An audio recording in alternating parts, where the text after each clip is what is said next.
Friday marks 1 year since the end of the 148-day Writers Guild of America strike. And you'll recall WGA members went on strike May 2nd of last year. The walkout impacted more than 11,000 union members. Negotiations for a new contract resumed in August. After nearly 5 months, the strike finally came to an end. Wins in the 3-year contract included pay raises, residual compensation, limitations on AI, staffing minimums for writers' rooms, and higher caps on pension and health contributions. But despite the improvements, many impacted WGA members say the industry still hasn't fully recovered. Elaine Low is a staff writer for The Ankler. She spoke with more than a dozen union members about this and joins us now. Elaine, good to have you with us. So as I understand it, a lot of people in public are saying, yes, it was absolutely worth it. But when they talk to you privately, they say, I'm not so sure. Tell us more about your reporting.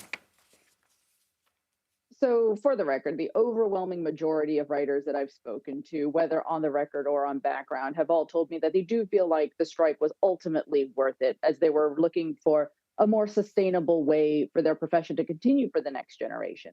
A lot of them have seen some of those changes to the contract in action already over the past year, whether that's the increased weekly salary minimums or the viewership-based streaming bonuses.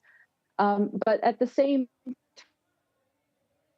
it's been a really rough year for the industry. And the bleakness of the current TV landscape makes it really hard to appreciate some of the achievements of the strike.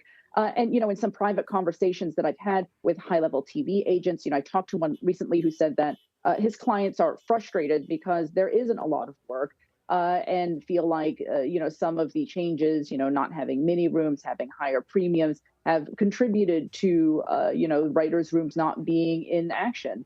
And another showrunner I spoke to felt as though the Guild could have better use some of their leverage, which was, in concurrent as with the SAG-AFTRA strike that was also happening last year, to seek out gains for its membership. Well, and on that question, I'm wondering, Elaine, really, if one of the concerns is about the decline in the amount of new shows and projects that are being greenlit.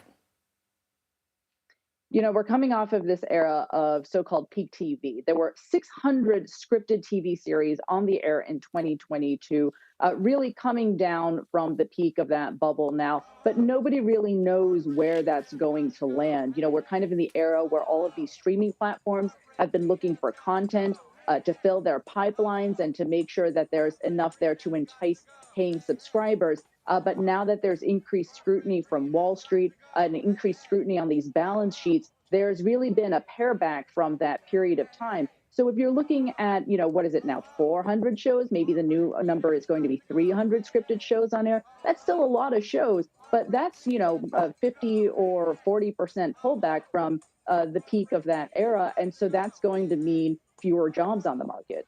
All right. And that's a contraction that had already started well before the strikes. Right. And that has only been amplified. All right. Elaine Low, thank you.